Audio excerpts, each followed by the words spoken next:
Another interesting thing about the system is negotiation is encouraged in the rules. There's one small paragraph saying it's legal. You can barter, I don't know if that's the right word, but you can offer resources to say, hey, you know, if I give you 2 resources, will you take that event? But you're not bound to that, naturally.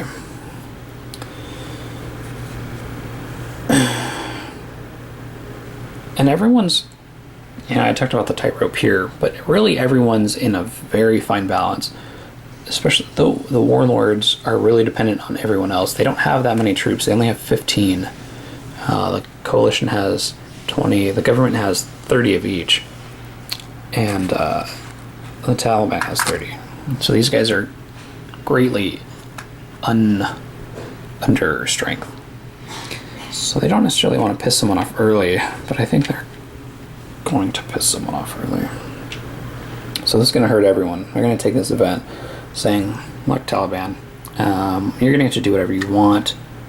Come at me, bro, if you want, but we're going to take this event because that screws everyone except us. So the event says sabotage both roads adjacent to Pakistan. That can't be a road. This one and that one, which are huge for the government. -7 Taliban resources. Coalition and government are ineligible through the next card, which won't matter because everyone's ineligible after propaganda. So that's pretty cool because that's going to screw everyone. Except the warlords. So those are sabotaged. The sabotage. And on the back is Terra. And then -7 up here is going to take it to 8. Alright, so now because of this, the Taliban's up and they get to do pretty much whatever they want. I wonder if they can get enough opposition.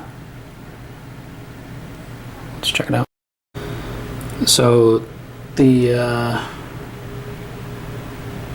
oh, you know what? It's only going to be, so the Taliban gets to do whatever they want, so they're going to go there. The game gives you these pawns that you can mark things with as you want. So the government, or the Taliban, is going to extort, and that basically takes money away. I like the red ones for the specials and the white ones for the regular. The playthrough does it opposite, but it's not expressly stated in the rules, and I really don't think it matters. I haven't done this yet. I was just planning ahead. So that's going to get us, so you activate an underground guerrilla to extort some resources. 2, 3, 4, and that's going to get us 4 of those resources back. Now what we're going to do is terrorize. And we probably don't need to mark it, but we'll do 1. And so you activate a guerrilla. You play a terror marker, and there's opposition. So that's 2. That's going to get 2 opposition up here. That's going to be crazy if I can get enough to win. That's going to be tight for sure.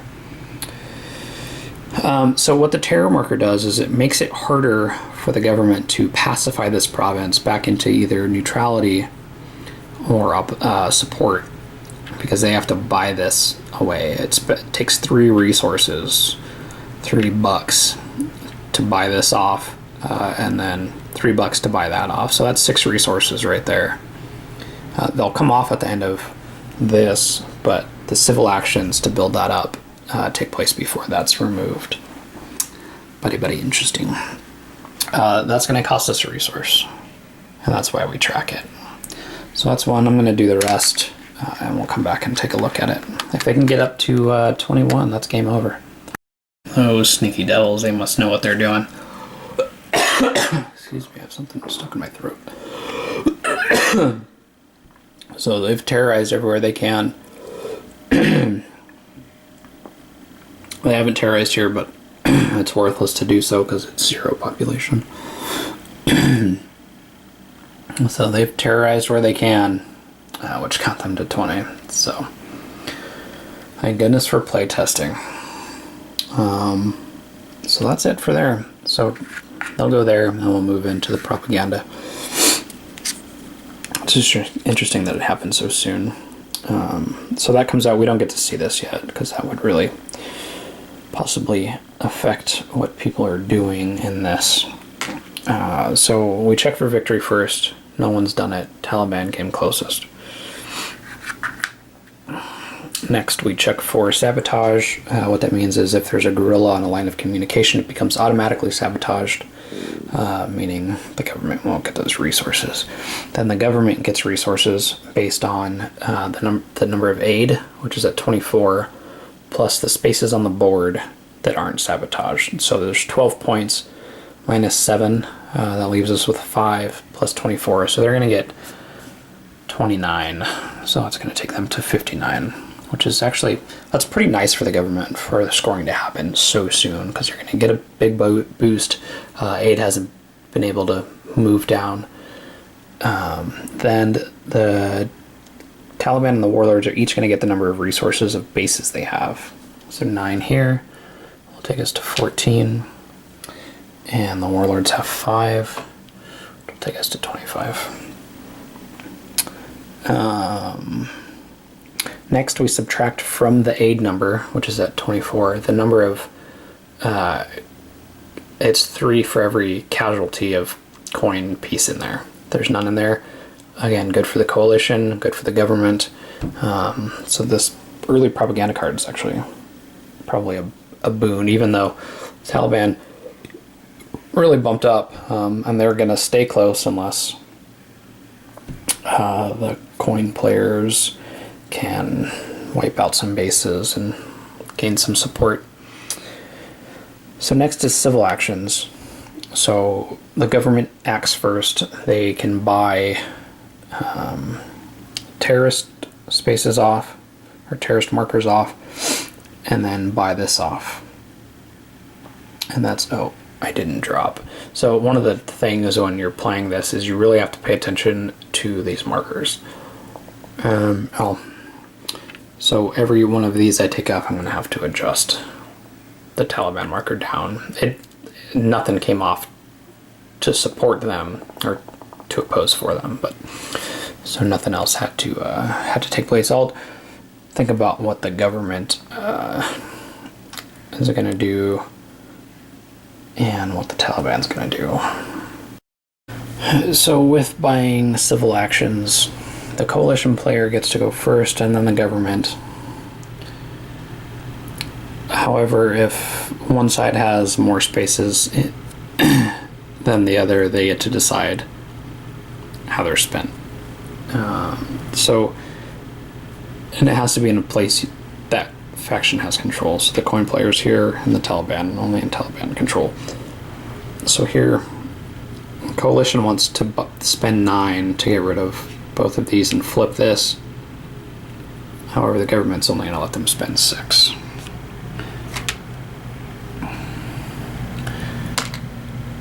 And the same thing here, however, the government only has 2. So the government is going to, or the coalition's going to buy all 9 of those bad boys.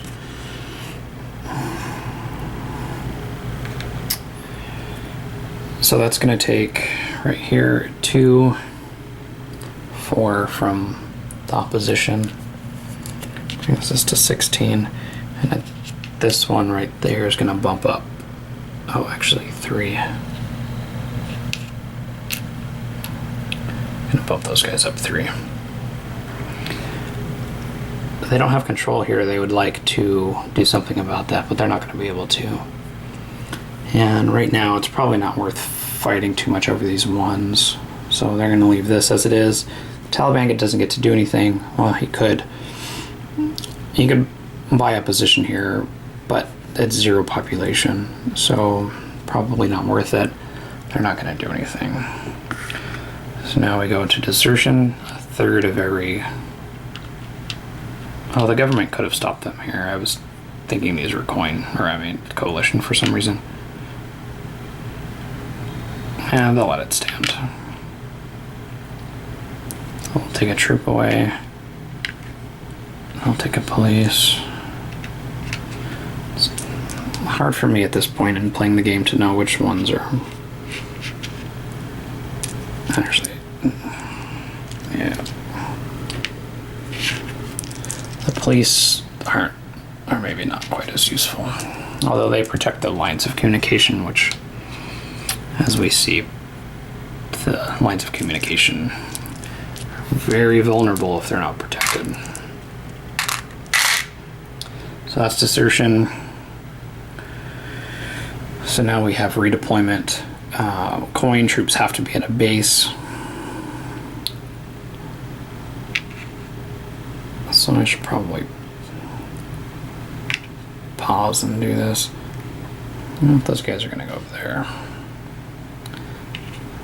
Up here, the coalition can't tell them what to do because they don't have any troops up there. These guys are going to come kick it in, come on, and knock stuff around. These guys are good. There's a coin base, so it's the coin. So those guys are all good there. This guy has to go. I'll go up there. And now same thing for the Taliban. The Taliban has to move to a base. If they're at a base, they can stay. If they're not at a base, they have to go to a space of theirs with the base that is under Taliban control, or one of the Pashtun provinces, which are these green ones with the Arabic writing. So they can go here or any controlled space if there's no base. Thus, so those guys are good. And then we reassess control. This stays uncontrolled. Yeah, that's not going to affect anything. So that's all good. The game doesn't end. We reset all the half the casualties here would go out of the game. The other half come back to available. That doesn't happen right now. All the terror and sabotage markers are going to come off. All the underground, if there's a momentum card, which we haven't seen yet, those go away. Those are good from propaganda to propaganda. All the guerrillas are going to go underground. I'll fix the stuff off camera, and then everything's going to go back underground, or back to eligible. Two different things. We set this aside to track how many we've seen. We see the next available card and the next available card. So that's a whole round of a distant plane. We've seen a card play and a propaganda. So I'll continue playing and come back at key intervals, I guess, because that's a lot of cards to play through, and I don't necessarily want to bore everyone to tears talking about every little turn and what happens on it.